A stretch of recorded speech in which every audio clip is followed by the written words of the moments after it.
তো আজকে একটা বিশেষ গুরুত্বপূর্ণ টপিকের উপরে আমরা আজকের এই সেশনটা নিয়ে এসেছি। যেমনটা তোমরা স্ক্রিনে দেখতেই পাচ্ছ যে ইউপিএসসির প্রিপারেশন কি করে নেওয়া যাবে। তো অনেকেই তোমরা রিসেন্টলি কলেজ কমপ্লিট করেছো বা অনেকে কলেজে পড়ছো, তার মধ্যে থেকেই তোমরা প্রিপারেশন নিতে চাইছো যে ইউপিএসসির প্রিপারেশন নেব, কিন্তু তোমরা বুঝতে পারছো না যে কিভাবে ইউপিএসসির প্রিপারেশন তোমরা শুরু করবে, কিভাবে কি করবে বুঝতে পারছো না। তো সেই বিষয়টা যেন তোমাদের ক্লিয়ার হয়ে যায়, তার জন্যই আজকের আমার এই সেশনটা নিয়ে আসা। তো আমরা মেনলি টার্গেট করছি যে এখানটায় 2027, ঠিক আছে, 2027 এবং তোমার 2028 এই দুটো ইয়ারকে টার্গেট করে আমরা আজকের স্ট্র্যাটেজিটা তৈরি করব। কিন্তু এটা লিমিটেড, এখানেই লিমিটেড নয়, এটা তোমরা যতদিন টাইম লাগতে পারে স্ট্র্যাটেজি তোমাদের সেম থাকবে, মানে কিভাবে তোমরা পড়াশোনা করবে সেই জিনিসটা সেম থাকবে। ক্লিয়ার? তো প্রথমেই আসার আগে একটা জিনিস বলে রাখি, সেটা হচ্ছে ইউপিএসসির জিনিসটা কি, ইউপিএসসি যে আছে সেই বিষয়টা কি। ইউপিএসসি, আমাদের মধ্যে একটা ভুল ধারণা থাকে, সেটা হচ্ছে UPSC exam, UPSC exam. UPSC এক্সামটা আসলে কি? ইউপিএসসি কোনো এক্সাম কি না, ইউপিএসসি কোনো এক্সাম না। ইউপিএসসি একটা কি, এক্সাম কন্ডাক্টিং বডি, একটা এক্সাম কন্ডাক্টিং বডি যার কাজ এক্সাম কন্ডাক্ট করা। ক্লিয়ার? আরো বুঝে দিচ্ছি যে আমরা যে বিষয়টার জন্য, যে এক্সামটার জন্য ইউপিএসসি কে জেনে থাকি, সেটা কি, সেটা হচ্ছে সিভিল সার্ভিস এক্সামিনেশন। এই এক্সামটার জন্য আমরা ইউপিএসসি কে চিনে থাকি বা জেনে থাকি, কিন্তু এটা ছাড়াও ইউপিএসসি আরও অন্যান্য এক্সামগুলোও কন্ডাক্ট করে। For example Indian engineering service, বোঝা গেল? তারপরে তোমার হচ্ছে ইন্ডিয়ান জিও সায়েন্টিস্ট, কি বলে ওটাকে, সিডিএস, তারপরে আইএফওএস, ইন্ডিয়ান ফরেস্ট সার্ভিস। এই যে এক্সামগুলো, এগুলোও কিন্তু ইউপিএসসি কন্ডাক্ট করে থাকে। ক্লিয়ার? তার মধ্যে একটা এক্সাম হচ্ছে সিএসসি, এটা মোস্ট পপুলার একটা এক্সামিনেশন, যেটার জন্য ইউপিএসসি সব থেকে বেশি পরিচিত। বোঝা গেল? তো এইবার কথা হচ্ছে ইউপিএসসি প্রিপারেশনটা নেব কিভাবে আমরা। তো সেটার আগে আমাদেরকে আগে জানতে হবে ইউপিএসসির এক্সামটা হয় কিভাবে, সেটা আমাদের জানা দরকার। তো দেখো এখানটায় অ্যাকচুয়ালি ইউপিএসসি তিনটে স্টেজে ইউপিএসসি এক্সামটা হয়। কি কি তিনটে স্টেজ? একটা হচ্ছে প্রিলিমিনারি এক্সাম, একটা হচ্ছে মেইনস এক্সাম, আর একটা হচ্ছে পার্সোনালিটি টেস্ট, যেটাকে আমরা ইন্টারভিউ বলে থাকি। তো প্রিলিমিনারি যে এক্সামটা আছে, সেই প্রিলিমিনারি এক্সামে টোটাল দুটো পেপার থাকে। একটা হচ্ছে জিএস পেপার 1, একটা GS paper 2। GS paper 1, GS paper 2 দুটো পেপার থাকে। এবার দুটো পেপারের আলাদা আলাদা গুরুত্ব কিরকম। জিএস পেপার 1 ডিসাইড করবে তুমি কাট অফ ক্লিয়ার করছো কিনা, সেটা ডিসাইড করবে কে, জিএস পেপার 1। বোঝা গেল? শুধুমাত্র জিএস পেপার 1 এর নাম্বার দিয়েই তুমি কাট অফ ক্লিয়ার করতে পারো। এইখানটায় জিএস পেপার 2 এর মার্কস কাউন্ট হয় না। তাহলে এবার প্রশ্ন আসতে পারে, তাহলে জিএস পেপার 2 এর কাজটা কি? জিএস পেপার 2 এখানে দেখো, সেটাকে সিস্যাট পেপারও বলা হয়, যার ফুল ফর্ম হচ্ছে civil service aptitude test. GS paper হচ্ছে একটা কোয়ালিফাইং পেপার। এর মার্কস কত লাগে? এর মার্কস হচ্ছে মাত্র 33% মার্কস লাগে। তাহলে টোটাল মার্কস কত? 200। তো 233%, ওই অ্যারাউন্ড তোমার 67 যদি কেউ পেয়ে থাকে কোনো স্টুডেন্ট, সে এই পেপারটা কোয়ালিফাই করে যাবে। বোঝা গেল? তো এই পেপারটা কোয়ালিফাই করাটা মাস্ট, কারণ এই পেপার যদি কোয়ালিফাই তুমি না করো, তাহলে কি হবে, তাহলে তুমি যতই জিএস পেপার 1-এ কাট অফ ক্লিয়ার করে দাও, তুমি কিন্তু পাস করতে পারছো না। তো দুটো পেপারকেই আমাদেরকে সেপারেটলি গুরুত্ব দিতে হবে। বোঝা গেল? এটা কোয়ালিফাইং মার্কস, তার মানে এটাকে নিয়ে ছেলে খেলা করলে হবে না। অ্যাটলিস্ট তোমাকে 33% মার্কস তোমাকে নিয়ে আসতেই হবে। এইখানটায় অনেক স্টুডেন্ট যারা আইটিআই পাস করে বসে আছে, বোঝা গেল, তারা পর্যন্ত এই সিস্যাট পেপারে ফেল করে যায়। জিএস পেপার 1-এ 100 ক্রস করে ফেলেছে, কিন্তু তোমার সিস্যাট পেপারে 33% নাম্বার তারা নিয়ে আসতে পারছে না। তার কারণ হচ্ছে, তার কোশ্চেন হচ্ছে প্রশ্নের ধরন। সিলেবাসে যদি তোমরা পড়ে দেখো সিলেবাসটা কখনো, সেখানটায় লেখা আছে 10th standard math, 10th standard math. কিন্তু যদি তোমরা ম্যাথের প্রশ্নগুলো দেখো, না ক্লাস 10-এর বাচ্চা সেটাকে সলভ করতে পারবে, না ক্লাস 10-এর বাচ্চাদেরকে যারা পড়ায় তারা সেটাকে প্রপারলি, মানে চট করে স্মুথলি সলভ করতে পারবে, তাদেরকেও আটকাতে হতে পারে সেই প্রশ্নগুলো সলভ করতে গেলে। বুঝা গেল? তো এতটাও ইজি না। তো আমাদেরকে সিরিয়াসলি পেপারটাকে নিতে হবে। মেন্স পেপার দেখো, টোটাল 9টা পেপার থাকে মেন্স এক্সামিনে। মেন্সটা পুরোটা আমার কি হয়, ডেসক্রিপশন বেস হয়। এইখানটা যদি আমরা ধরি 9টা পেপার থাকে, ক্লিয়ার? 9টা পেপার থাকে আমার ইয়েতে, কিন্তু তার মধ্যে জিএস এর পেপার কটা থাকে একটু পরে আসে, দুটোর মধ্যে আলাদা কি। জিএস পেপার থাকে হচ্ছে আমার 4টে। 4টে আমার কি থাকে, জিএস পেপার থাকে। এবার পেপারগুলো কি কি দেখো, দুটো থাকে কম্পালসারি পেপার, ঠিক আছে? ল্যাঙ্গুয়েজ পেপার থাকে দুটো, ইংলিশ অ্যান্ড যে কোনো একটা তোমার রিজনাল ল্যাঙ্গুয়েজ সেটা থাকবে। তারপরে থাকবে কি একটা এসে পেপার, বোঝা গেল? একটা থাকবে এসে পেপার, তাহলে আমি একটা ল্যাঙ্গুয়েজ ধরলাম, ল্যাঙ্গুয়েজের দুটো পেপার থাকবে, ল্যাঙ্গুয়েজের দুটো পেপার থাকবে, বোঝা গেল? তারপরে থাকবে আমার এসের জন্য একটা পেপার, এসের জন্য একটা পেপার থাকবে। এইবার বাকিগুলো যেটা হচ্ছে সেটা কি কি, GS paper 1, GS paper 2, GS paper 3, GS paper 4, বোঝা গেল? অ্যান্ড অপশনাল যেটা আছে, optional paper 1, optional paper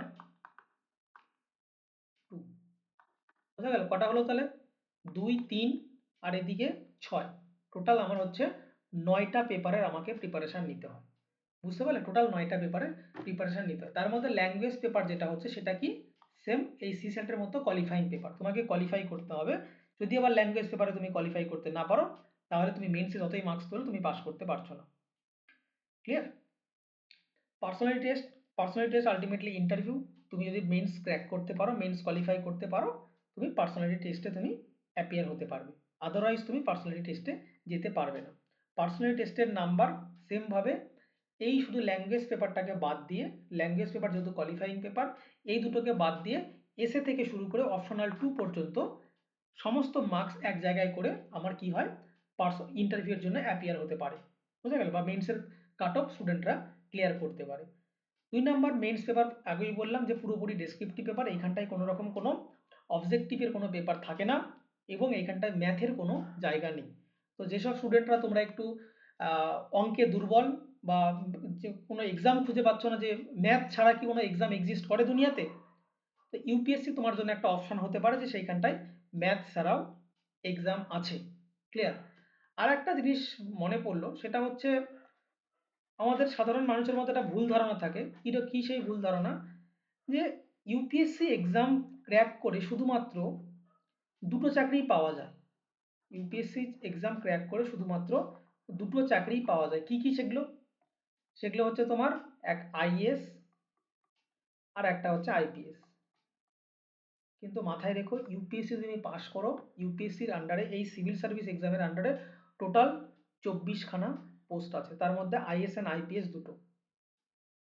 is, IPS, তারপরে কি আছে, IFS Indian foreign service, IRS, ঠিক আছে? তারপরে ইন্ডিয়ান অডিট অ্যাকাউন্ট সার্ভিসেস, তারপরে Indian defence account services, Indian defence estate services, estate services, তারপরে আছে তোমার হচ্ছে railway, Indian railway traffic service, বোঝা গেল? তারপরে ডানিপস, ডানিক্স প্রথমে, তারপর আছে ডানিপস, বোঝা গেল? এই 24টার মধ্যে এই কটা বললাম, আরও আছে, বুঝতে পারলে? টোটাল 24খানা পোস্ট। তো তুমি ইউপিএসসি এইভাবেই প্রিপারেশন নিয়ে নাও, অনেকে এই ভয়েই থেমে যায়, ইহার সময় আইএস হওয়ার জন্য অনেক কিছু পড়তে হয়, আইএস কিন্তু না। শুধু আইএস কেন, শুধু ডানিপস আর ডানিক্স এই দুটো বাদ দিয়ে সবকটা এ গ্রেড, সবকটা এ গ্রেডের পোস্ট, সরি মানে এ গ্রুপের পোস্ট। শুধু ডানিক্স আর ডানিপস এই দুটোই হচ্ছে তোমার বি, বাকি সবগুলো ইউপিএসসির আন্ডারে এ গ্রেডের পোস্ট, বুঝতে পারলে? এ গ্রুপের। তো শুধুমাত্র আইএস আইপিএস হওয়া যায় এটা দেখে ভয় পেয়ে যাও না, যে আইএস আইপিএস মানে আমার মধ্যে সেই ক্ষমতা নেই। আরও পোস্ট আছে, তুমি যে কোনো একটা, শুধু লিস্টে তুমি নাম তো নিয়ে আসো, তুমি লিস্টে নাম নিয়ে আসো, যেটা পরীক্ষা যেটা সিট দেবে সেটাই আমরা অ্যাকসেপ্ট করো, তোমার কাজ হচ্ছে লিস্টে নাম তোলার কিচ্ছু না, বুঝতে পারলে? চলো, তাহলে আমরা এইটুকু বুঝে নিলাম যে ইউপিএসসির যে স্টেজগুলো কি কি, prelims, mains and personality test. এইবার আমরা ঢুকবো অ্যাকচুয়ালি তোমার পার্টে, যে কিভাবে কি শুরু করতে হয়। এইখান থেকে অ্যাকচুয়ালি আমাদের শুরু হয় ইউপিএসসির প্রিপারেশন স্টার্ট হয়। যে প্রথম আমাদের কাজ কি,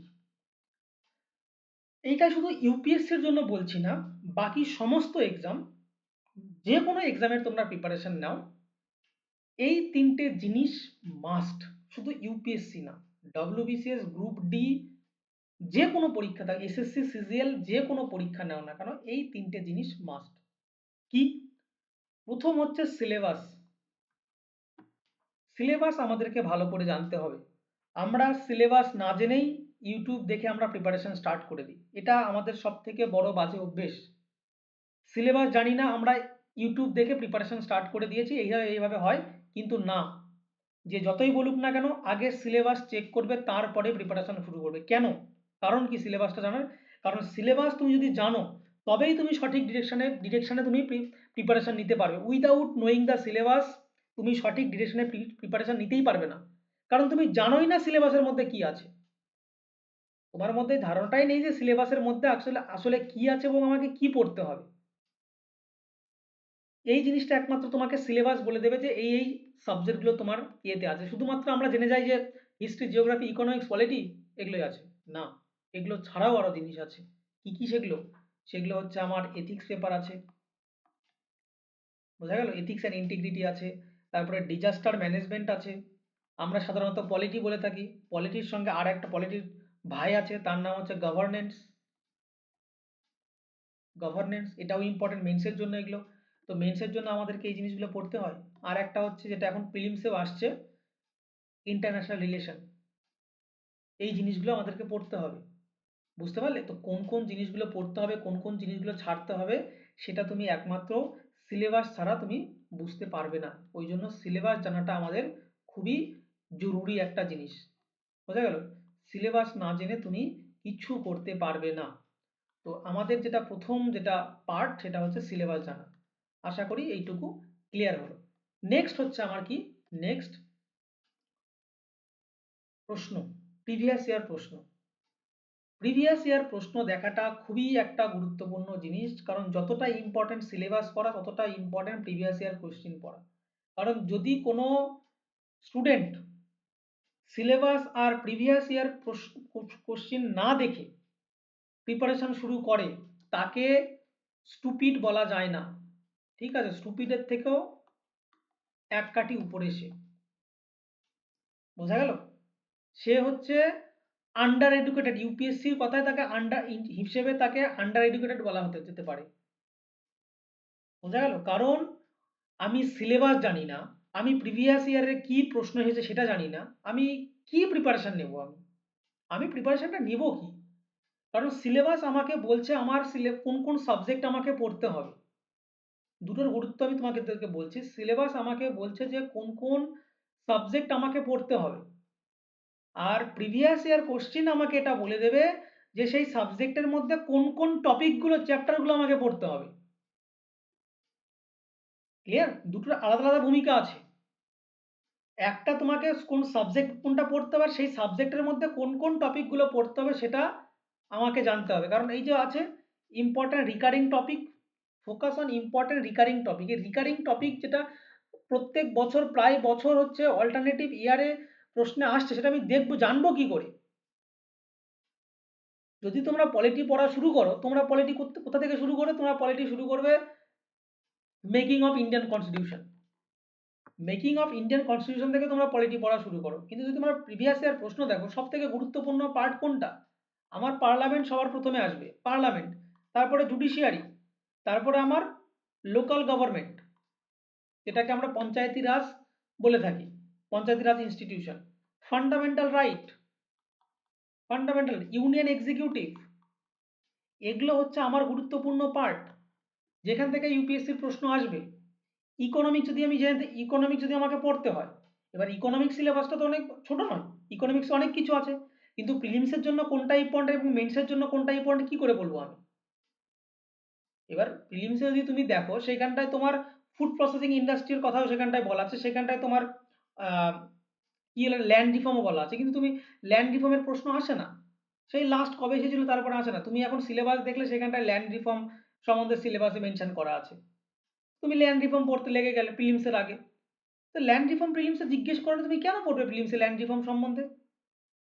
তো তার জন্য আমাকে কি জানতে হবে? আমাকে জানতে হবে প্রিভিয়াস ইয়ার পেপারে কোন কোন জায়গা থেকে প্রশ্নগুলো এসেছে। এটা আমার গাইডিং, এটা আমার গাইড করে আমাকে যে আমাকে কোন জায়গাগুলো পড়তে হবে।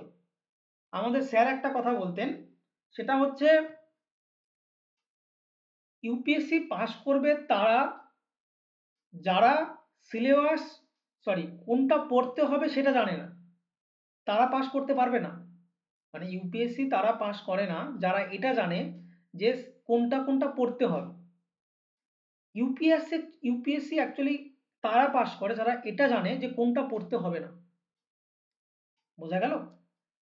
আমি আমাকে সবার প্রথমে জানতে হবে যে কোনটা আমাকে পড়তে হবে, কোনটা বাদ দিতে হবে। তবেই আমি এত বড় এত ভাস্ট সিলেবাসটা আমি ছোট করতে পারবো। লক্ষ্মীকান্ত তুমি যদি দেখো 1200 পাতার একটা বই, সম্ভব 1200 পাতার বই তুমি পড়বে? কদিন ধরে পড়বে তুমি? সম্ভব? কতবার রিভিশন করবে? তো সেই লক্ষ্মীকান্ত থেকে আমার একটা ইম্পর্টেন্ট চ্যাপ্টার পার্লামেন্ট আমাকে বারবার রিভিশন দিতে, জুডিশিয়ারি আমাকে রিভিশন দিতে হবে, লোকাল গভর্নমেন্ট আমাকে রিভিশন দিতে হবে, ফান্ডামেন্টাল রাইট রিভিশন দিতে হবে, তারপরে ইউনিয়ন এক্সিকিউটিভ আমাকে রিভিশন দিতে হবে। এগুলো আমাকে রিভাইজ করতে হবে মাল্টিপল টাইম। তবেই আমি actually demand of the exam আমি ফুলফিল করতে পারবো।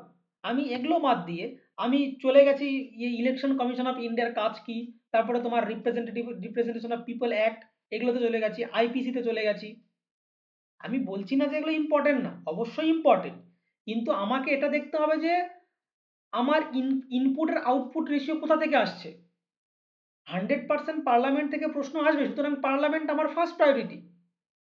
এই বছর যে 2024-এ সরি 2026-এ যে 24 তারিখে যে পরীক্ষাটা হলো, 24 তারিখে যে পরীক্ষাটা হলো সেইখানটায় বলা হচ্ছে যে সব থেকে কঠিন পেপার ছিল। ইউপিএসসির চেয়ারম্যান নিজে টুইট করেছে, প্রথমবার কোনো বোর্ডের চেয়ারম্যান টুইট করে বলছে হ্যাঁ কোয়েশ্চিন ওয়াজ কোয়াইট টাফ। তা সত্ত্বেও পার্লামেন্ট থেকে দুটো প্রশ্ন এসেছে। এত কঠিনেও তোমার পার্লামেন্ট থেকে দুটো প্রশ্ন এসেছে। তার মানে ভাবতে হচ্ছে পার্লামেন্টের গুরুত্ব কতটা, আমাকে পার্লামেন্ট সম্বন্ধে ভালো করে জানতে হবে। বুঝতে পারলে তো? এই যে তোমাকে যে কথাগুলো বলছি এগুলো আমি কোথা থেকে বলছি? এগুলো বলছি প্রিভিয়াস ইয়ার প্রশ্ন দেখে বলছি। তোমাকে যেই স্যারই পড়াক না কেন, তুমি যার কাছেই পড়ো না কেন, তারা প্রত্যেকে প্রিভিয়াস ইয়ার প্রশ্ন স্টাডি করে তারপরে তোমাকে পড়াতে আসে। এমনি এমনি কেউ তোমাকে পড়াতে পারবে না, কারো ক্ষমতা নেই। কারণ ইউপিএসসি সিলেবাস এত বড় সিলেবাস, সবগুলো জিনিস পড়ে কমপ্লিট করা খুবই মুশকিল, সম্ভবই না। বোঝা গেল? তাহলে আমাদেরকে যেটা দরকার সেটা হচ্ছে মেন্সের প্রিলিমস অ্যান্ড মেন্সের সিলেবাস আমাদেরকে জানতে হবে যে কি আছে, কোনটা কোনটা সাবজেক্ট আমাদেরকে পড়তে হবে। তারপরে আমাকে প্রিভিয়াস ইয়ার প্রশ্ন দেখতে হবে। প্রিভিয়াস ইয়ার প্রশ্ন মানে যে আমি সব মুখস্থ করব তা না, আমাকে দেখতে হবে কোন জায়গাগুলো থেকে প্রশ্ন আসছে, সেই জায়গাগুলোতে আমি বেশি ফোকাস করব। বোঝা গেল? ইকোনমিক্সের দেখা একটু আগেই বললাম যে তুমি ল্যান্ড রিফর্ম পড়ে গেছো, ল্যান্ড রিফর্ম থেকে প্রশ্নই আসে না, লাস্ট 5-6 বছরের প্রশ্নই পড়েনি ল্যান্ড রিফর্ম থেকে। অ্যাকচুয়ালি ইউপিএসসির প্রশ্ন কোথা থেকে আসে? থেকে তোমার হচ্ছে ক্যাপিটাল মার্কেট থেকে। ক্যাপিটাল মার্কেট থেকে ইউপিএসসির প্রিলিমসের প্রশ্ন আসে, ব্যাংকিং থেকে আসে, money and banking, external sector থেকে আসে প্রশ্ন। এগুলো হচ্ছে প্রিলিমসের জন্য ইম্পর্টেন্ট। আর land reform, food processing industry, তারপরে তো পিডিএস সিস্টেম, এমএসএমই, এগুলো কিসের জন্য? এগুলো আমার মেন্সের জন্য জরুরি, এগুলো আমার মেন্সের জন্য জরুরি।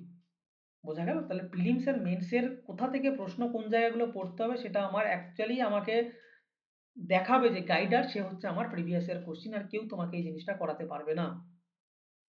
অবশ্যই important recurring topic. Recurring topic মানে কি বললাম? যেই টপিকগুলো বারবার রিপিট হয়, প্রশ্ন নয়, চ্যাপ্টারগুলো রিপিট হয়, সেই জায়গাগুলো আমাকে দেখতে হবে। বোঝা গেল?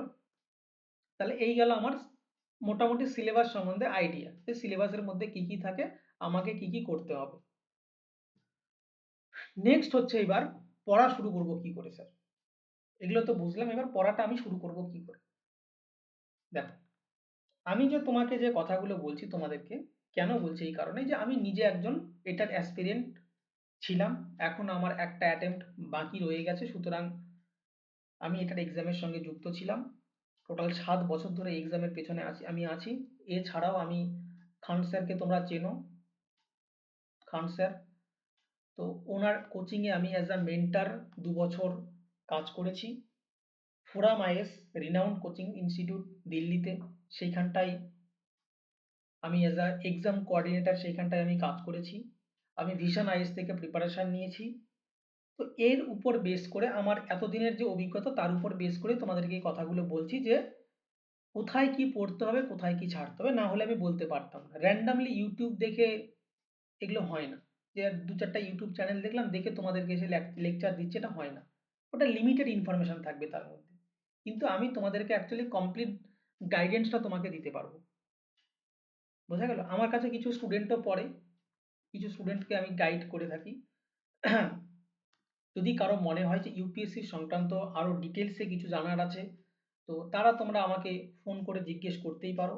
যদি গাইডের প্রয়োজন পড়ে কোনো বিষয়ে, নিশ্চয়ই সেটা তোমরা আমাকে ফিল ফ্রি জিজ্ঞেস করতে পারো। আমার নাম্বার হচ্ছে 9875680016। বুঝা গেল? তো আমি এইখানটায় এই নাম্বারে তোমরা হোয়াটসঅ্যাপ বা ফোন করতে পারো। আমি তোমাদেরকে যথাসাধ্য চেষ্টা করব এই এক্সামটার প্রিপারেশন নিতে, কিভাবে কি করতে হবে সেই সম্বন্ধে। বোঝা গেল? তো এখন আমার কাছে 7 জন স্টুডেন্টকে আমি পড়াচ্ছি। তো দেখা যাক তারা এবার প্রিলিমস কতটা কি করতে পারছে, দেখি। তো এইবার হচ্ছে আমি ফাউন্ডেশন কি করে করব। ফাউন্ডেশন স্টার্ট করার দুটো রাস্তা, যে আমি যে ইউপিএসসির পড়াশোনাটা করব কিভাবে। এবার আমাকে কি করতে হবে, ফাউন্ডেশন ব্যাচে যেতে হবে। এইবার আমরা বিভিন্ন ডিফারেন্ট ব্যাকগ্রাউন্ড থেকে আমরা ইউপিএসসি প্রিপারেশন নিতে আসি। কেউ মনে করো বাংলা নিয়ে বা হিউম্যানিটিস নিয়ে পড়েছো, সরি কেউ লিটারেসি নিয়ে পড়েছো, কেউ হিউম্যানিটিস সাবজেক্ট নিয়ে পড়েছো, কেউ সায়েন্স নিয়ে পড়েছো, বিভিন্ন তোমরা স্ট্রিম নিয়ে পড়াশোনা করেছো। কিন্তু ইউপিএসসিতে সবগুলোই আছে অল্প অল্প করে। সায়েন্সও আছে আমার, হিউম্যানিটিসও আছে আমার, ল্যাঙ্গুয়েজও আছে, সবই আছে। তো তোমরা যদি কেউ সায়েন্সের স্টুডেন্ট হয়ে থাকো, তোমরা হিউম্যানিটিস সম্বন্ধে তোমাদের আইডিয়া থাকবে না, হিস্ট্রি, জিওগ্রাফি, পলিটি, ইকোনমিক্স এই সাবজেক্টগুলো তোমাদের আইডিয়া অতটা থাকবে না, যতটা যারা হিউম্যানিটিস নিয়ে পড়ে, যারা হিস্ট্রি, জিওগ্রাফি নিয়ে যারা পড়াশোনা করেছে তাদের তুলনায় কম থাকবে। তো এটা ম্যাটার করে না যে তোমার আইডিয়া আছে না নেই, কিন্তু যখন তুমি প্রিপারেশন, যখন তুমি শুরু করছো, তারপরে যেন তোমার কাছে কমপ্লিট নলেজ থাকে সেই সাবজেক্টটার সম্বন্ধে। যেটুকু এক্সামের জন্য প্রয়োজন সেইটুকু নলেজ যেন তোমার কাছে থাকে, এইটা বেশি গুরুত্বপূর্ণ। বোঝা গেল? তো এইবার ফাউন্ডেশন করার জন্য কি প্রয়োজন। ফাউন্ডেশনের জন্য দুটো রাস্তা আছে। ফাউন্ডেশনের জন্য দুটো রাস্তা, মানে তুমি যখন শুরু করছো কোনো একটা সাবজেক্ট সম্বন্ধে, যে অ্যাকচুয়ালি পলিটি, ইন্ডিয়ান পলিটি কি জিনিস, এর মধ্যে আমরা কি পড়ে থাকি, ফেডারালিজম কি, ইন্ডিপেন্ডেন্ট জুডিশিয়ারি বলতে কি বোঝায়, প্রসিডিওর স্ট্যাবলিশড বাই ল বলতে কি বোঝায়, জিডিপি কি জিনিস, ন্যাশনাল ইনকাম কি জিনিস, ইনফ্লেশন কি জিনিস, এই যে বিষয়গুলো, প্লেট টেকটনিক থিওরি কি, তারপরে তোমার জেট স্ট্রিম কি, এল নিনো কি, এগুলো অ্যাকচুয়ালি তোমার যেটা প্রয়োজন, এগুলো শেখার জন্য দুটো রাস্তা। একটা রাস্তা হচ্ছে তুমি ডাইরেক্ট কোনো কোচিং জয়েন করে নাও, যেখানে স্যার তোমাকে কি করবে, এই জিনিসগুলো সম্বন্ধে তোমাকে বোঝাবে, প্রত্যেকটা সাবজেক্ট সম্বন্ধে তোমাকে বুঝিয়ে বলবে, সেখানটা তুমি বুঝতে পারো।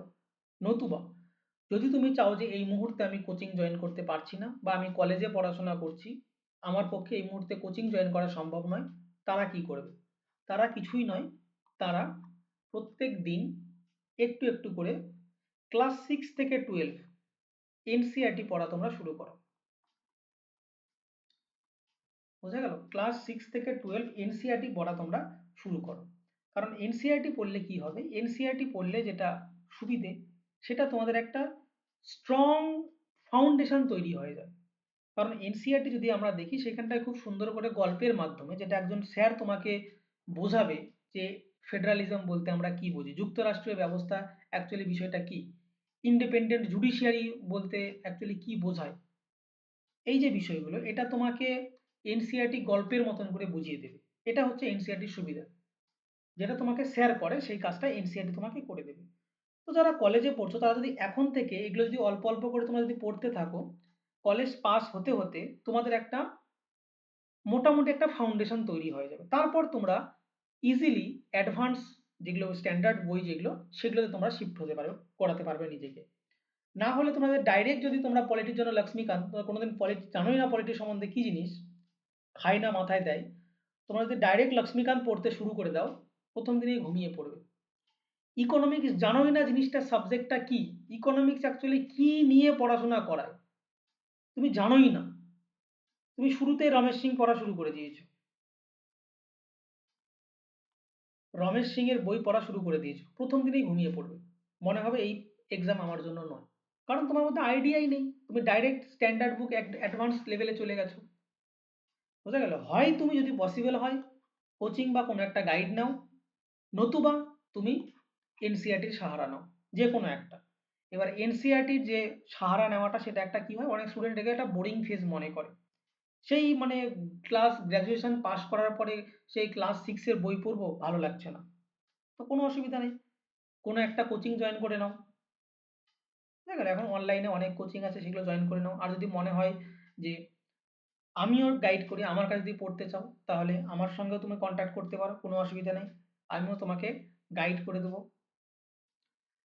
তো এই গেল দুটো রাস্তা, এটা তোমার চয়েস। এইবার এনসিইআরটির মধ্যে অ্যাকচুয়ালি আমাদেরকে পড়তে হবে কি, এই তিন চারটে সাবজেক্ট হচ্ছে এনসিইআরটিতে অবশ্যই পড়তে হবে: history, geography, economics and polity. বুঝতে পারলে? তো হিস্ট্রিটা বাদ দাও, হিস্ট্রিটা মোটামুটি যে যে তুমি যেই বই পড়ো না কেন হিস্ট্রিতে মোটামুটি তুমি আইডিয়া পেয়ে যাবে, কারণ ওটা তো ইতিহাস। বিশেষ করে পলিটি অ্যান্ড ইকোনমিক্স, এই দুটো সাবজেক্ট আমার ফাউন্ডেশনের জন্য এনসিইআরটির প্রয়োজন, আমাকে পড়তেই হবে। বুঝা গেল? জিওগ্রাফিও সেম, কারণ জিওগ্রাফি একটা কনসেপচুয়াল সাবজেক্ট, এখানে শুধুমাত্র ইন্ডিয়ান জিওগ্রাফি জিজ্ঞেস করা হয় না, এইখানটায় একদম ডেপথে গিয়ে প্রশ্ন করা হয় যে এয়ার মাস, ঠিক আছে, যেটা থার্মো হাইলাইন যেটাকে আমরা বলে থাকি, সেই থার্মো হাইলাইন যদি শীতকালে কোন দিকে বাঁকা হয়ে থাকবে, নর্থের দিকে, নর্থ পোলের দিকে না সাউথ পোলের দিকে, এইরকম করে তোমাকে কনসেপ্ট অ্যাপ্লাই করার মতন তোমাকে প্রশ্ন জিজ্ঞেস করা হয় ইউপিএসসিতে। বুঝতে পারলে? তো জিওগ্রাফি, তো জিওগ্রাফির এনসিইআরটি সম্বন্ধে একটু পরে আসছি, এটার একটা আলাদা ইম্পর্টেন্ট বিষয় আছে। তো ইকোনমিক্স অ্যান্ড পলিটি এই দুটো সাবজেক্ট তোমরা অবশ্যই এনসিইআরটি থেকে পড়া শুরু করে দাও, যদি তোমরা ইউপিএসসি প্রিপারেশন নিতে চাও তো শুরু করে দাও, নতবা যে কোনো কোচিং বা আমার সঙ্গে তোমরা যোগাযোগ করতে পারো যদি গাইড নেওয়ার প্রয়োজন পড়ে তো। নেক্সট হচ্ছে এবার স্ট্যান্ডার্ড বুক, বই কি কি পড়বো। দেখো মার্কেটে অনেক বই আছে, মার্কেটে প্রচুর বই আছে, মানে পাগল হয়ে যাবে তুমি। যদি কারো কোনোদিন ওল্ড রাজেন্দ্রনগর বা মুখার্জি নগর যাওয়ার সৌভাগ্য হয়, কোনোদিন যেয়ে দেখবে, মানে কোনোদিন গিয়ে দেখবে সেইখানটায় যে চারিদিকে শুধু বইয়ের দোকান আর বইয়ের দোকান, আর কিচ্ছু নেই। এক বইয়ের দোকান আর মোমোর দোকান, মোমোর দোকান, এই দুটো দোকান সব থেকে বেশি। এত ম্যাটেরিয়ালস, এত ম্যাটেরিয়ালস, পাগল হয়ে যাবে তুমি। বুঝতে পারলে? কিন্তু আমি একটা কথা বলে রাখছি সব্বাইকে, যে এমন একটা সোর্স আমাদেরকে ফলো করতে হবে, যেই সোর্সটা আমি প্রিপারেশনের ডে ওয়ান থেকে নিয়ে এক্সাম পাস করা পর্যন্ত আমি সেই সোর্সটাই ফলো করবো, এর বাইরে আমি যাব না। বোঝা গেল? নিজের লোভকে সামলাতেই হবে এইখানটায়, কারণ প্রত্যেক দিন প্রত্যেক কোচিং ইনস্টিটিউট নতুন নতুন ম্যাটেরিয়াল নিয়ে আসছে, অ্যাট্রাকটিভ ছবি দিয়ে, কালারফুল ছবি দিয়ে, মাইন্ড ম্যাপ দিয়ে। আলটিমেটলি ইনফরমেশন এক, ঘুরে ফিরে তোমরা একই জিনিস জানতে পারবে, শুধুমাত্র তোমার সময়টা নষ্ট হবে। ইউপিএসসি পাস করার জন্য বা যে কোনো পরীক্ষা পাস করার জন্য প্রথম যেটা মন্ত্র, সেটা হচ্ছে আমার যে সোর্স, পড়াশোনার যে সোর্স, সেই সোর্সটা আমি ফিক্সড রাখবো, সেটা কোনো পরিস্থিতিতে যেন চেঞ্জ না হয়। কেনার আগে হাজারবার ভাবো যে কোন বই কিনবে কোন বই না কিনবে, কিন্তু কেনার পরে যেন সেটাই থাকে, সেটা যেন চেঞ্জ না হয়।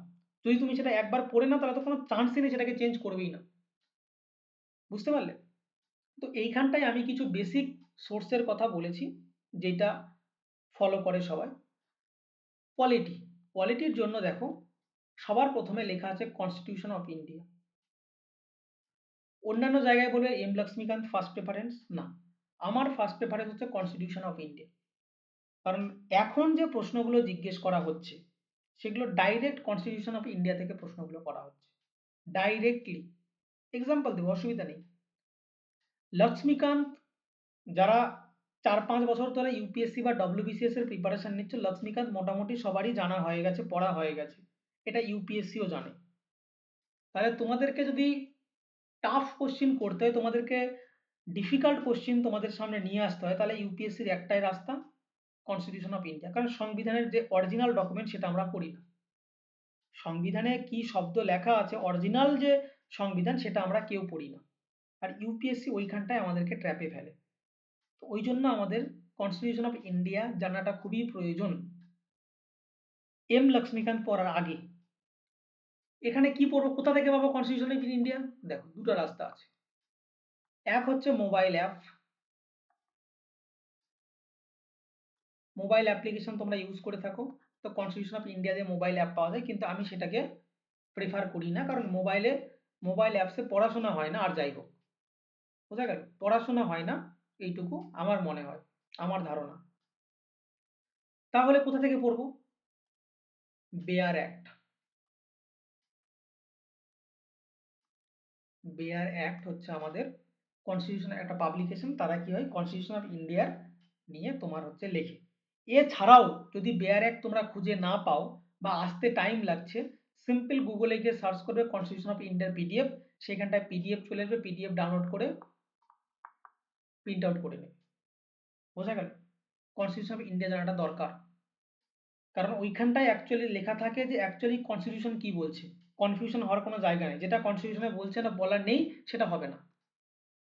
যদি এই বছরের প্রশ্ন আমি দেখি, এই বছরের পলিটি এর প্রশ্ন কঠিন এসেছিল, প্রত্যেকটা সাবজেক্টের প্রশ্নই কঠিন এসেছিল, তা সত্ত্বেও কনস্টিটিউশন অফ ইন্ডিয়া কেন ইম্পর্টেন্ট, সেইখানটায় একটা প্রশ্ন এসেছিল, যদি কেউ ইউপিএসসি পেপার খুলে দেখো তোমরা, সেইখানটায় লেখা আছে দ্য কনস্টিটিউশন অফ ইন্ডিয়া কি সত্যিই যে শব্দটা সেটা কি কনস্টিটিউশনে উল্লেখ আছে কি নেই, এইরকম একটা প্রশ্ন এসেছিল। আরো দুটো স্টেটমেন্ট এসেছিল। বোঝা গেল কনস্টিটিউশন অফ ইন্ডিয়া যে সংবিধানে এই শব্দটা লেখা আছে কিনা। ইদানিং ইউপিএসসি এগুলো দিয়ে খুব প্রশ্ন করছে। একদম আর্টিকেল 395, আর্টিকেল 395 এটা নিয়েই বলছে যে কনস্টিটিউশনকে আমরা কনস্টিটিউশন অফ ইন্ডিয়া বলবো। ভাবো তাহলে, আমরা আর্টিকেল 395 পর্যন্ত কেউ যাই না। তুমি লক্ষ্মীকান্তের একটা পাতা খুলে দেখো যেখানে এই শব্দটা লেখা আছে যে কনস্টিটিউশনকে আমরা কনস্টিটিউশন অফ ইন্ডিয়া বলতে পারি। বোঝা গেল, লক্ষ্মীকান্ত পড়ো, আমি পড়তে বারণ করছি না, কিন্তু আমাদেরকে সংবিধানটা সবার আগে জানা দরকার।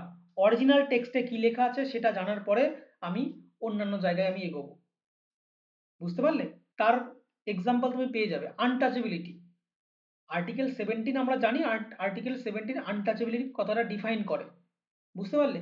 তোমাকে প্রশ্ন করে দেবে যে কনস্টিটিউশন কি আনটাচেবিলিটি যে শব্দটা সেটা কি ডিফাইন করেছে কনস্টিটিউশনে, যে কোন কোন ঘটনাগুলোকে, কোন কোন অ্যাক্টিভিটিস গুলোকে আমরা আনটাচেবিলিটির মধ্যে নেব না। তোমাদের মনে হতেই পারে হ্যাঁ আর্টিকেল 17 তো আনটাচেবিলিটি আছে, তার মানে নিশ্চয়ই ডিফাইন করেছে। মোটেও ডিফাইন করা নেই। এটা কোথা থেকে জানবো? কনস্টিটিউশন খোলো, খুলে আর্টিকেল 17 খোলো, সেখানটা শুধুমাত্র আনটাচেবিলিটি লেখা আছে, কিন্তু ডিফাইন করা নেই যে কোন কোন অ্যাক্টিভিটিস গুলোকে আমি আনটাচেবিলিটির মধ্যে রাখতে পারবো।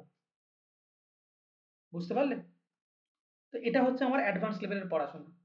তো পলিটির জন্য নেক্সট যখন এটা হয়ে যাবে তখন অবশ্যই এম লক্ষ্মীকান্ত আমাকে পড়তেই হবে। এম লক্ষ্মীকান্ত, যেটাকে আমরা পলিটির বেস্ট বুক আমরা বলে থাকি। নেক্সট হচ্ছে তোমার হিস্ট্রি। এবার হিস্ট্রির তিনটে পার্ট, একটা হচ্ছে মডার্ন ইন্ডিয়ান হিস্ট্রি, একটা হচ্ছে অ্যান্সিয়েন্ট অ্যান্ড মেডিভেল হিস্ট্রি।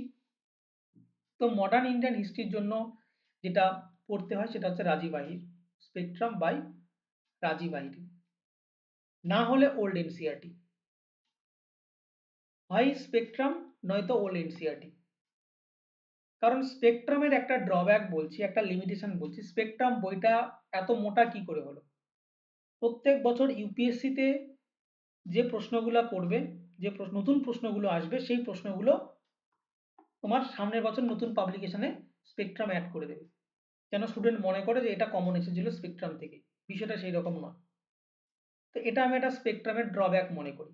তবে হ্যাঁ, একটা স্ট্যান্ডার্ড বুক পড়ার জন্য প্রয়োজন, তার জন্য স্পেকট্রাম বেস্ট।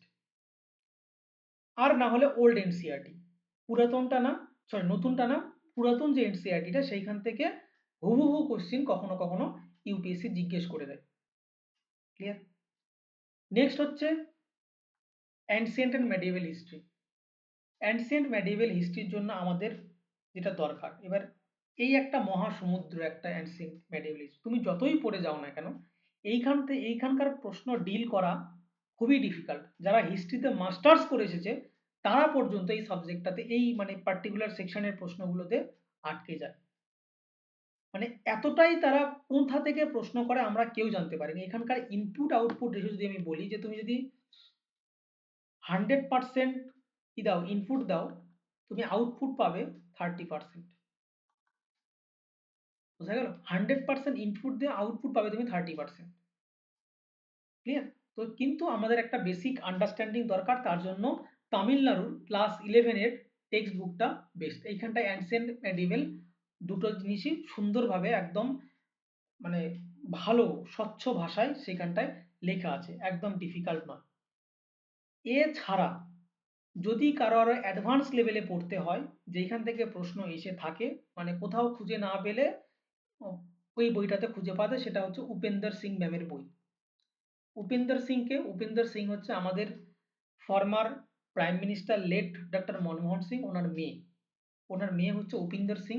ওনার মেয়ের যে বইটা অ্যানসিয়েন্ট মেডিভেল হিস্ট্রির উপরে লেখা, তো সেই বইটার প্রচণ্ড ডিটেলস একটা বই এবং প্রচণ্ড লেন্দি বাল্কি একটা বই।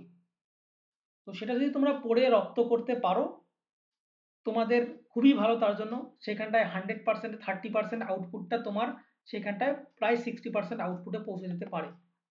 যদি তোমরা উপেন্দর সিং ম্যামের যদি বইটা ভালো করে পড়ে রপ্ত করতে, পড়া শুধু মানে পড়লে হবে না, ওটাকে প্রত্যেকটা লাইন বাই লাইন তোমাকে জানতে হবে, বুঝতে হবে।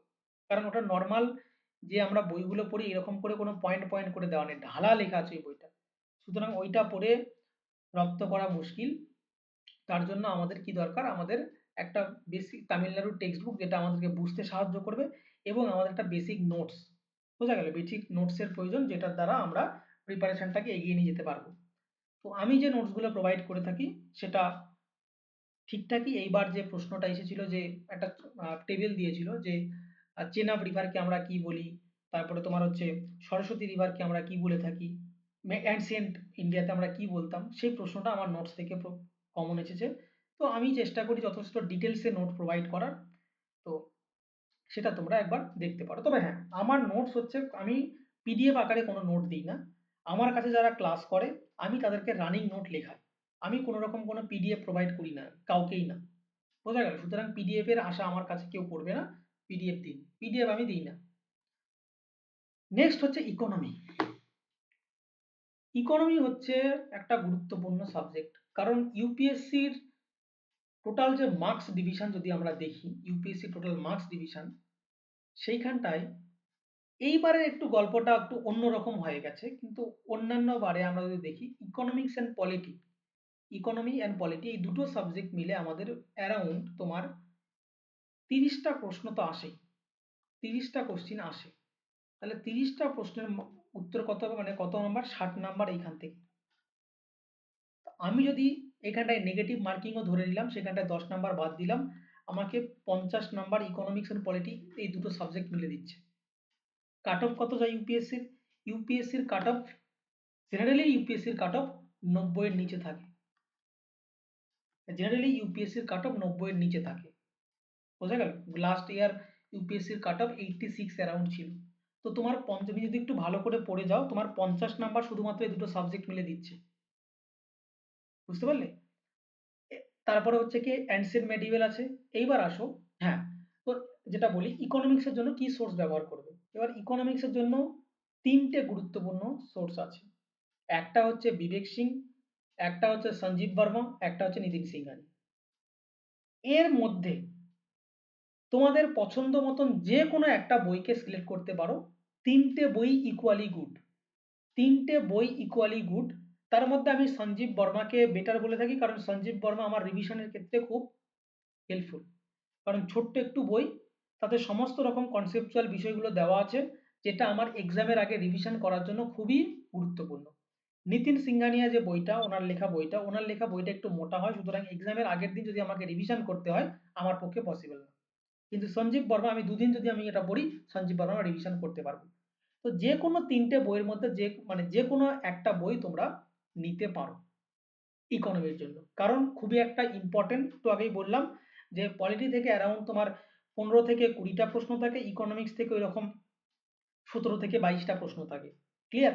তো এইরকম প্রশ্নের ভ্যারিয়েশন থাকে। তো এভারেজ আমি 15 করে ধরে নিলাম, 15 30। তো এইখানটায় আমার 60 নাম্বার, দুটো সাবজেক্ট থেকে আমার 60 নাম্বার দিচ্ছে। আমার কাট অফ 80 ক্রস করলেই আমি মোটামুটি ইউপিএসসির কাট অফ বেরিয়ে যেতে পারবো আমি। বুঝতে পারলে? খুব ইম্পর্টেন্ট জিনিস। তো সুতরাং এই দুটো সাবজেক্টকে খুব ভালো করে গুরুত্ব দিতে হবে আমাদের, ইকোনমিক্স এন্ড পলিটি। আর এই দুটো সাবজেক্টকে গুরুত্ব মানে র্যান্ডামলি বললে হবে না, র্যান্ডামলি শুধুমাত্র লক্ষ্মীকান্ত পড়ে হবে না। এইখানটায় ডিটেল কনসেপ্টের প্রয়োজন, বিশেষ করে ইকোনমিক্স। ইকোনমিক্স ডিটেল কনসেপ্টের প্রয়োজন না হলে হবে না। যে ডলারের আমরা দেখছি যে আমাদের ইন্ডিয়ান রুপি ধীরে ধীরে কমছে, ইন্ডিয়ান রুপির যে ভ্যালু সেটা ডলারের তুলনায় ধীরে ধীরে কমছে, কিন্তু এর একটা সুবিধাও আছে। সেই সুবিধাটা কি সেটা আমাদেরকে জানতে হবে, তার অ্যাপ্লিকেশন কি। যদি আমাদের ইন্ডিয়ান রুপি স্ট্রং হয় তার পজিটিভ কি, তার নেগেটিভ কি। যদি আমাদের ইন্ডিয়ান রুপি উইক হয় তাহলে তার পজিটিভ কি নেগেটিভ কি সেগুলো জানতে হবে। মনিটারি পলিসি কিভাবে কাজ করে সেটা আমাদেরকে জানতে হবে। বোঝা গেল? তারপরে ফিসকাল পলিসি কি, সেটার অ্যাকচুয়ালি কাজ কি, এফআরবিএম অ্যাক্ট কি, কিভাবে কাজ করে, সারফেসি অ্যাক্ট কি, প্রত্যেকটা জিনিস ডিটেলসে জানতে হবে। তারপরে ক্যাপিটাল মার্কেটে চলে এসো, ক্যাপিটাল মার্কেটে সেখানটায় ডেরিভেটিভস কি, সেখানটায় জিরো কুপন বন্ড কি, তারপরে তোমার অ্যাঞ্জেল ইনভেস্টর কে, এরকম অনেক জিনিস আরো আছে যেটা আমাদেরকে, যা মাসালা বন্ড কি, এই জিনিসগুলো আমাদেরকে জানতে হবে। আর প্রশ্ন এখান থেকেই আসে, প্রশ্ন এগুলো থেকেই আসে। কিন্তু ঘুরিয়ে এত ইজিলি প্রশ্ন দেবে না, প্রশ্ন ঘুরিয়ে আসবে। যদি তোমার কনসেপচুয়াল আন্ডারস্ট্যান্ডিং থাকে তবেই তুমি সেই প্রশ্নকে তুমি অ্যাটেন্ড করতে পারবে, না হলে পারবে না। এইখানেই ইউপিএসসির সঙ্গে বাকি এক্সামের তফাৎ। বুঝতে পারলে? তো সুতরাং যেই ক্লাসেই যাও, যেই কোচিংই জয়েন করো বা যার কাছেই পড়ো না কেন, যেন তোমার কনসেপচুয়াল আন্ডারস্ট্যান্ডিং যেন একদম স্ট্রং থাকে। মানে সেই টপিকটার একদম শিকড় পর্যন্ত তুমি যেন যেতে পারো তুমি। বুঝতে পারলে? Next, geography. জিওগ্রাফির এইখানটায় 3টে সোর্স লেখা আছে, ক্লাস 11 এনসিইআরটি, জিসিলিয়াং আর অ্যাটলাস। তার মধ্যে সবথেকে বেস্ট এবং রিলায়েবল সোর্স যদি আমাকে তুমি বলো, সেটা হচ্ছে ক্লাস 11 এনসিইআরটি। বেস্ট এবং রিলায়েবল সোর্স কেন বলছি, কারণ 2025, 2024, 2023 এই 3টে বছরের তুমি প্রশ্নপত্র খুলে দেখো, জিওগ্রাফি থেকে যে প্রশ্নগুলো করা হয়েছে ডাইরেক্টলি এনসিইআরটি লাইন উঠিয়ে প্রশ্ন করেছে। কোন এনসিইআরটি? ক্লাস 11 এনসিইআরটি লাইন তুলে সেখানটায় প্রশ্ন করা হয়েছে। ভাবতে পারছো? কোনো স্ট্যান্ডার্ড বই এমন হয় যে লাইন তুলে প্রশ্ন করেছে? কিন্তু একমাত্র 11 class 11 NCERT fundamental of physical geography, সেইখান থেকে লাইন তুলে প্রশ্ন করা হয়েছে। এতটাই গুরুত্বপূর্ণ একটা টেক্সট বুক এইটা। তো সুতরাং এই বইটা পড়বে জিওগ্রাফির জন্য। এটা পড়ার পরে জিসি লিয়ং, আমি ইংলিশ মিডিয়ামের বইয়ের কথা বলছি, আমি বাংলা মিডিয়ামের বই তোমরা এটারই ত্রিপুরা পাবলিক মানে ত্রিপুরা বোর্ড এখন এনসিইআরটি কে কি করছে, ত্রিপুরা বোর্ড এখন এনসিইআরটি কে তোমার বাংলায় তারা ওনারা ট্রান্সলেট করিয়েছে। সুতরাং সেখান থেকে তোমরা দেখতে পারো কন্টেন্ট সেম, শুধুমাত্র বাংলা আর ইংলিশের ভ্যারিয়েশনটা। আর জিসিলিয়াং যারা আরেকটু বেটার পড়তে চাও, জিসিলিয়াং ব্যাস। জিসিলিয়াং এর বইটাও খুব ভালো, এবং সেইটাও জিসিলিয়াং প্লাস অ্যাটলাস এই দুটো যদি কেউ পড়ে এই এনসিইআরটির সঙ্গে, জিওগ্রাফির জন্য আর কিচ্ছু পড়ার প্রয়োজন নেই, কিচ্ছু পড়তে হবে না। আর কিচ্ছু পড়তে হবে না, শুধু এবার কথা হচ্ছে শুধু পড়লে তো হবে না, তোমাকে বুঝে পড়তে হবে। এটা খুব গুরুত্বপূর্ণ একটা জিনিস, বুঝে তোমাকে পড়তে হবে, না হলে কিন্তু হবে না। এনভায়রনমেন্ট, এনভায়রনমেন্ট লাস্ট কয়েক বছর ধরে খুব গুরুত্বপূর্ণ একটা ভূমিকা পালন করছে। এনভায়রনমেন্ট থেকে 20 থেকে 22টা প্রশ্ন আসছে, অন এভারেজ 20 থেকে 22টা প্রশ্ন আসছে। এবার সেই 20 থেকে 22টা প্রশ্নের মধ্যে ইজি প্রশ্ন কিন্তু আসে না। এনভায়রনমেন্ট দেখে মনে হয় ও এনভায়রনমেন্ট তো ইজি কোশ্চেন, খুলে দেখো প্রিভিয়াস পেপার খুলে দেখো, টাচ করতে পারবে না এমন প্রশ্ন করে এখান থেকে। এমন স্পিসিসের নাম তুলে দেবে যেটা জীবনে নাম শোনা হয় সেই স্পিসিসটা। ক্লিয়ার? কিন্তু সেইখান থেকেও আমাদেরকে কি করতে হবে, মোটামুটি 20 থেকে 22টার মধ্যে অ্যাটলিস্ট 10 থেকে 12টা প্রশ্ন আমাদেরকে সলভ করতেই হবে।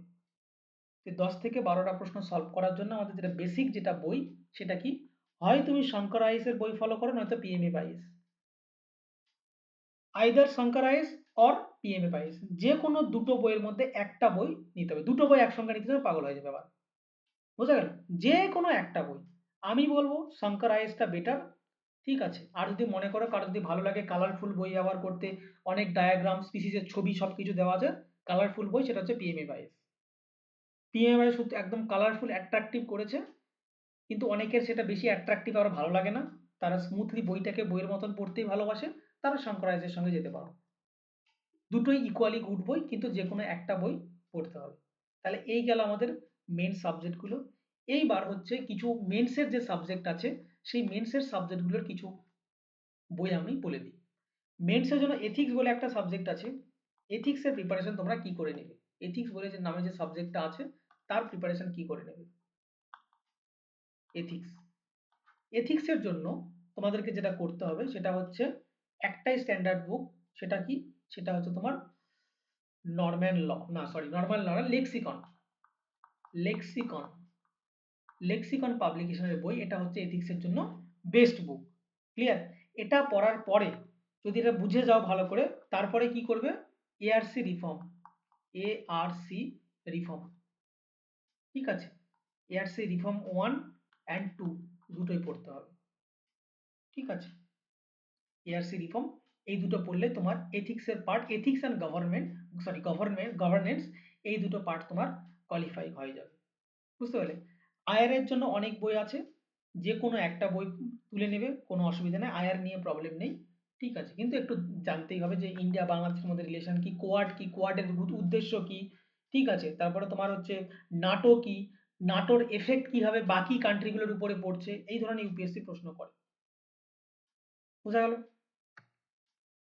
নেক্সট, নেক্সট আমাদেরকে যেটা জানতে হবে সেটা হচ্ছে কি, কারেন্ট অ্যাফেয়ার্স। তো কারেন্ট অ্যাফেয়ার্স সম্বন্ধে জানাটাও একটা, কারেন্ট অ্যাফেয়ার্স একটা গুরুত্বপূর্ণ জিনিস। আমরা প্রত্যেকে জানি কারেন্ট অ্যাফেয়ার্স এর ভূমিকাটা কতটা, ঠিক আছে? কারেন্ট অ্যাফেয়ার্স এর ভূমিকাটা কি দেখো একবার। এবার কারেন্ট অ্যাফেয়ার্স একটা মহাসমুদ্র এটা, ঠিক আছে? ওশান, একটা ওশান। তুমি যত পড়বে তার শেষ নেই, তার কোনো সীমানা নেই, কিচ্ছু নেই। তবু যেহেতু আমাদেরকে কারেন্ট অ্যাফেয়ার্সে ন্যাশনাল ইন্টারন্যাশনাল দুটো জিনিসই দেখতে হবে, সেই জন্য প্রত্যেক দিন যে প্র্যাকটিসটা করতে হবে সেটা হচ্ছে নিউজ পেপার পড়া। নিউজ পেপার আমাকে প্রত্যেক দিন পড়তে হবে, প্রত্যেক দিন আমাকে নিউজ পেপার পড়া প্র্যাকটিস করতে হবে। এইবার কোন নিউজ পেপার পড়বো? নিউজ পেপার পড়ার জন্য দুটো রাস্তা আছে, হয় তুমি দা হিন্দু পড়ো, নয়তো ইন্ডিয়ান এক্সপ্রেস পড়ো। Clear? Either the Hindu or Indian Express. এবার দা হিন্দু অনেকে বলে থাকে যে দা হিন্দুর যে ল্যাঙ্গুয়েজ সেটা একটু টাফ ল্যাঙ্গুয়েজ, টাফ ল্যাঙ্গুয়েজ থাকে, ঠিক আছে? সেখানটায় যে ওরা যে মানে ওয়ার্ডগুলো ইউজ করে সেগুলো একটু অ্যাডভান্স লেভেলের। বোঝা গেল? তাহলে প্রবলেম না হলে হলে Indian Express, Indian Express better. The Hindu ভালো, ঠিক আছে, কিন্তু চেষ্টা করবে দা হিন্দুর যে সানডে যে নিউজ পেপারটা, ঠিক আছে, সানডে নিউজ পেপারটা অবশ্যই পড়ার চেষ্টা করবে। সেখানটায় environment and science and technology নিয়ে সেখানটায় আলোচনা করে, টেক্সট অ্যান্ড কনটেক্সটের মধ্যে সেইটা অবশ্যই পড়বে। ওল্ড রাজেন্দ্রনগরে যারা মুখার্জি নগরের প্রিপারেশন যারা নেয়, ঠিক আছে, বৃষ্টি হোক ঝড় হোক যাই হোক না কেন, ওরা সব কিছু স্কিপ করবে, কিন্তু রবিবারের দা হিন্দুর নিউজ পেপারটা ওরা মিস করবে না। বোঝা গেল? যে যেই নিউজ পেপারই পড়ুক না কেন, রবিবারের দা হিন্দু নিউজ পেপারটা তারা অবশ্যই পড়বে। ইন্ডিয়ান এক্সপ্রেসের মধ্যে যেগুলো নিউজ আছে, আমার এক্সাম রিলেভেন্ট নিউজ, আবার আমাকে সিলেবাস থেকে আমাকে পড়তে হবে, সেখানটায় অনেক কোনো পলিটিক্যাল নিউজ পড়ে আমার কোনো লাভ নেই, ঠিক আছে? কে কাকে খুন করেছে সেগুলো পড়ে আমার কোনো লাভ নেই। আমাকে যেগুলো এক্সাম ওরিয়েন্টেড নিউজ, জিওগ্রাফি থেকে কোনো ঘটনা ঘটেছে কিনা, ইকোনমিক্স থেকে কোনো ঘটনা ঘটেছে কিনা, পলিটির মধ্যে কোনো কোনো কনস্টিটিউশনাল তোমার হচ্ছে অ্যামেন্ডমেন্ট হয়েছে নাকি, কোনো ইম্পর্টেন্ট বিল আছে নাকি, কোন গভর্নেন্ট, কোন গভর্নর কি কাজ করেছে, সেগুলো সম্বন্ধে আমার এক্সাম রিলেভেন্ট, সেগুলো আমাকে পড়তে হবে। আর সেটা প্রত্যেক দিন ইন্ডিয়ান এক্সপ্রেসে মাস্ট, সেটা এক্সপ্লেইনড নামে একটা পেজ আছে। এক্সপ্লেইনড, এক্সপ্লেইন নামে একটা পেজ আছে। সেই এক্সপ্লেইন পেজটাতে প্রত্যেক দিন ওরা একটা বিশেষ গুরুত্বপূর্ণ টপিক নিয়ে ওরা প্রত্যেক দিন ডিটেলসে আলোচনা করে। বোঝা গেল? প্রত্যেকটা প্রশ্ন করবে, প্রশ্ন করে নিজেরাই উত্তর দেবে। তো সেটা তোমরা দেখতে পারো। এই দুটো নিউজ পেপার তো অবশ্যই আমাদেরকে যে কোনো একটা নিউজ পেপার ফলো করতে হবে। এবার যদি কেউ চাও যে এগুলোর বাইরে গিয়ে আরেকটু কিছু জানতে, একটু ইকোনমিক্স সম্বন্ধে আর একটু মানে দেশ বিদেশে কি হচ্ছে সেগুলো সম্বন্ধে জানতে, তাহলে তোমরা দ্য মিন্ট বলে একটা নিউজ পেপার পাওয়া যায়, সেটা তোমরা ফলো করতে পারো, দ্য মিন্ট সম্বন্ধে। বোঝা গেল? দ্য মিন্ট তোমরা একবার দেখতে পারো। ঠিক আছে, তবে এটা ম্যান্ডেটরি না, কিন্তু হিন্দু আর ইন্ডিয়ান এক্সপ্রেসের মধ্যে যে কোনো একটা ম্যান্ডেটরি নিউজ পেপার অবশ্যই তোমাকে যে কোনো একটা পড়তেই হবে। এটার পাশাপাশি টিভি চ্যানেল, একটা খুব সুন্দর টিভি চ্যানেল আছে যেটার নাম হচ্ছে সংসদ টিভি। তো যারা তোমরা রিলস দেখো, ফাঁকা টাইমে রিলস দেখো বসে বা ফোনে ভিডিও দেখছো, তো ভিডিও যদি দেখার হয় সংসদ টিভি তোমরা খুলবে, সেখানটায় কোনো রকম কিছু ফালতু কথা না বলে ওরা কাজের কথা নিয়ে আলোচনা করে। যেমন কয়েকদিন আগেই আমি সংসদ টিভিতে দেখছিলাম, সেখানটায় আলোচনা করা হচ্ছে, ওরা ইনডেপথ নামে একটা প্রোগ্রাম চালায় সংসদ টিভিতে। ইনডেপথ ইনডেপথ নামে একটা প্রোগ্রাম চালায়, ক্লিয়ার? তো সেইখানটায় ওরা বলছে যে আমাদের যে রেয়ার আর্থ মিনারেলস যেটা আছে সেটা আমাদের ইন্ডিয়াতে নেই বললেই চলে। চায়নাতে প্রচুর আছে, কিন্তু ইন্ডিয়াতে নেই বললেই চলে। তাহলে আমাদের ইন্ডিয়ার ইকোনমিটা এগোবে কি করে? তো উনি তখন একটা কথা বললেন যে আমরা যদি আমাদের যে ইলেকট্রনিক যে ডিভাইসগুলো আছে, ইলেকট্রনিক যে ভেহিকেলগুলো আছে, ইলেকট্রিক যে ভেহিকেলগুলো আছে, এগুলোকে যদি আমরা প্রপারলি, এগুলোকে যদি আমরা ম্যানেজ করতে পারি, এই যে ওয়েস্টেজগুলো, এই যে ফোন হলে আমরা ফোন খারাপ হলে ফেলে দিই, বোঝা গেল? তো এগুলোকে যদি আমরা প্রপারলি ম্যানেজ করতে পারি, তো ইলেকট্রিক যে ডিভাইসগুলো এটাকে আমরা কি বলে থাকি? ই ওয়েস্ট বলে থাকি। ই ওয়েস্ট বলে থাকি। তো উনি বলছেন যদি ইন্ডিয়া ইলেকট্রনিক ওয়েস্টকে প্রপারলি ম্যানেজ করতে পারেন, তাহলে ইন্ডিয়ান রেয়ার আর্থ মিনারেলের 30% যে রিকোয়ারমেন্ট সেটা শুধুমাত্র ই ওয়েস্ট থেকে করা যেতে পারে। বুঝতে পারলে কত বড় একটা গুরুত্বপূর্ণ কথা বলেছে? এই যে নতুন নতুন জিনিসগুলো আমরা জানতে পারবো। ঠিক আছে, তোমরা ট্রেনে যাচ্ছ, কানে হেডফোন লাগিয়ে দেখো, শোনো কি বলছেন উনি। একটা বিষয় তোমার জানা হবে, নতুন জিনিস। ওইখানটা খুব সুন্দর জিনিস নিয়ে আলোচনা করে, ওখানে পলিটিক্যাল কোনো জিনিস নিয়ে আলোচনা করে না, কোন পার্টি কে কে জিতেছে, কোন নেতা, কোন বিরোধী নেতা, কোন রুলিং পার্টিকে কি বলেছে, না এগুলো নিয়ে ওখানে কোনো আলোচনাই হয় না। ওইখানটায় একদম ওটা মনে হয় মানে ডেডিকেট করে দেওয়া উচিত, ইউপিএসসি চ্যানেল বলে ডেডিকেটেড করে দেওয়া উচিত ওই চ্যানেলটাকে আর কি। মানে সব ইউপিএসসি রিলেভেন্ট জিনিস নিয়ে তারা আলোচনা করে ওইখানটায়। আর একটা যদি কারো মনে হয় ইংলিশ, মানে যদি কেউ মানে উনি পুরোটাই ইংলিশ বলেন, নিউজ বাই পাবলিক পালকি শর্মা। তো পালকি শর্মার একটা নিউজ চ্যানেল আছে, আগে উনি WION বলে একটা নিউজ চ্যানেল, সেখানটায় কাজ করতেন, এখন উনি নিজের খুলেছেন। তো সেখানটায় ইন্টারন্যাশনাল বিষয়গুলো নিয়ে উনি ইংলিশে আলোচনা করে থাকেন। তো যাদের ইংলিশে তোমরা মানে বুঝতে বা শুনতে অসুবিধা হয় না, ঠিক আছে, তারা ওনাকে ফলো করতে পারো। আর সংসদ টিভি ইংলিশ হিন্দি দুটো মাধ্যমে আছে, যে কোনো মিডিয়ামে তোমরা দেখতে পারো, কোনো অসুবিধা নেই। ম্যাগাজিন, ম্যাগাজিন কি হতে পারে? যোজনা, কুরুক্ষেত্র, ইন্ডিয়ান এয়ারবুক। এইবার কথা হচ্ছে এই কথাগুলো তোমাকে প্রত্যেকে বলবে যে ম্যাগাজিন আমাকে পড়তে হবে, কিন্তু তোমার একটা জিনিস দেখো, স্যার এত কিছু পড়তে হবে কারেন্ট অ্যাফেয়ার্সের জন্য? কারেন্ট অ্যাফেয়ার্সের জন্য এত কিছু পড়তে হবে? আমি বলবো না। যদি বেস্ট জিনিস আমাকে জানতে হয় যে কারেন্ট অ্যাফেয়ার্সের জন্য কি করতে হবে, আমি বলবো এত কিছু পড়ার প্রয়োজন নেই। শুধুমাত্র নিউজ পেপারটাকে কন্টিনিউ ডেলি প্রত্যেক দিন পড়বে, কারণ এটা আমাদের একটা আন্ডারস্ট্যান্ডিং বিল্ড করে। আর এটা তো অপশনাল, তোমরা ফাঁকা টাইমে দেখতেই পারো। কিন্তু এই যে ম্যাগাজিন এতগুলো আছে, যোজনা, কুরুক্ষেত্র, ইন্ডিয়ান এয়ারবুক, এগুলো দরকারই নেই। সিম্পল প্রিলিমসের আগে ভিশন আইএস দ্বারা PT 365, PT 365, আর মেন্সের আগে মেন্স 365, এই দুটো ডকুমেন্ট ওরা প্রত্যেক বছর প্রিলিমস এবং মেন্সের আগে ওরা রিলিজ করে থাকে। ব্যাস, এই দুটো ম্যাগাজিন যদি ওরা পড়তে পারো, প্রশ্ন আসলে এখান থেকে আসবে, না হলে আসবে না। এবার কথা হচ্ছে এত দাবা করে কি করে বলছি আমি কথাটা, কারণ যারা তোমরা ওয়ারেনে মানে ওল্ড রাজেন্দ্রনগর বা মুখার্জিনগরে যাওনি, তারা এই জিনিসটা সম্বন্ধে জানো না। কারণ সেখানটায় তোমার মানে থাউজেন্ড অফ কোচিং সেন্টার আছে দিল্লিতে। ইউপিএসসির জন্য থাউজেন্ড অফ কোচিং সেন্টার আছে, প্রত্যেকটা গলিতে গলিতে কোচিং সেন্টার। এইবার যেই স্টুডেন্ট যেখানেই যেই কোচিংয়েই পড়ুক না কেন, কেউ বাজিরামে পড়ুক, কেউ দৃষ্টি আইএসে পড়ুক, কেউ নেক্সট আইএসে পড়ুক, বা কেউ ফোরাম আইএসে পড়ুক, যেখানে খুশি সেখানে পড়ুক না কেন, কেউ সারথি আইএসে পড়ুক, কেউ আন একাডেমিতে পড়ুক, যেখানেই পড়ো না কেন তুমি, প্রত্যেকটা স্টুডেন্টের কারেন্ট অ্যাফেয়ার্সের সোর্স পরীক্ষার আগে, প্রিলিমসের আগে এবং মেন্সের আগে এইটা PT 365। আর অন্য কিছু তারা দেখে না, তারা পরীক্ষার আগে এটাকে তারা দেখবেই, কারণ এটা না হলে ওদের একটা ভেতর থেকে একটা শান্তি আসে না, যে হয়তো আমি কারেন্ট অ্যাফেয়ার্স ঠিক করে পড়ি, যদি তারা এটা না পড়ে। বোঝা গেল? তো এই জিনিসগুলোকে বাদ, নিউজ পেপারটা প্রত্যেকদিন পড়ো, কিন্তু এই যে জিনিসগুলো, এই যে ম্যাগাজিন, এগুলোকে বাদ দাও, এগুলোর দরকার নেই। ঠিক আছে, তার বদলে আমি ডাইরেক্ট প্রিলিমসের আগে PT 365 পড়বো, এইরকম করেও তোমরা এগোতে পারো প্রিপারেশনটা। বুঝতে পারলে? তো এই গেল আমাদের বেসিক একটা আন্ডারস্ট্যান্ডিং। এটা দিয়ে তোমরা প্রিপারেশন স্টার্ট করতে পারো। এরপরে আমি আর একটা ভিডিও নিয়ে আসবো, সেইখানটায় আমরা আলোচনা করব যে আমরা মেন্সের প্রিপারেশন কি করে নেব, মেন্সের মেন্সের প্রিপারেশন আমরা কি করে নেব এবং কিভাবে করতে হবে। তবে একটা কথা আমি বলে রাখি যে এই বছরের যে প্রশ্ন আমি দেখলাম, এই বছরে যেরকম প্রিলিমসে প্রশ্ন এসেছে, এইভাবে প্রশ্ন শুধুমাত্র প্রিলিমসের জন্য যে পড়াশোনা করবে তারা কেউ এই ধরনের প্রশ্ন সলভ করতে পারবে না। ইউপিএসসি ফোকাস করছে যে র্যান্ডম স্টুডেন্ট যেন তাদের সিলেক্ট না হয়। বোঝা গেল? তারা চাইছে যেন একটা জেনুইন স্টুডেন্ট তাদের কাছে আসে, সেই জন্য তারা মেন্স থেকে প্রশ্ন করছে। যেমন তোমার এইবার এথিক্স গভর্নেন্স থেকে কোশ্চেন করেছে। এবার একটু আগে বললাম এথিক্স গভর্নেন্স এটা কিসের পার্ট, এটা আমাদের মেনলি মেন্সের পার্ট। তো সেইখান থেকে প্রশ্ন করেছে প্রিলিমসে। বুঝতে পারছো? তাহলে আমাদের এই লেভেলের প্রিপারেশনের দরকার। তো আপাতত এইটুকু নিয়ে তোমরা প্রিপারেশনটা স্টার্ট করতে পারো। এরপরে যদি ভিডিওর প্রয়োজন হয় মেন্সের প্রিপারেশন কি করে নেবে বা অন্যান্য জিনিস নিয়ে যদি কোনো প্রশ্ন থাকে আমাকে কমেন্টে জানিও। আর যদি কারো মানে গাইড নিতে চাও আমার কাছ থেকে, তাহলে আমি নাম্বারটা যেটা বললাম যে 9875680016, এই নাম্বারে ফোন বা মেসেজ করে তোমরা আমার সঙ্গে কন্ট্যাক্ট করতে পারো। আমি যথাসাধ্য তোমাদেরকে গাইড করে দেব। বর্তমানে আমার কাছে আমি মানে পার্সোনালি গাইড করছি 7 জন স্টুডেন্টকে।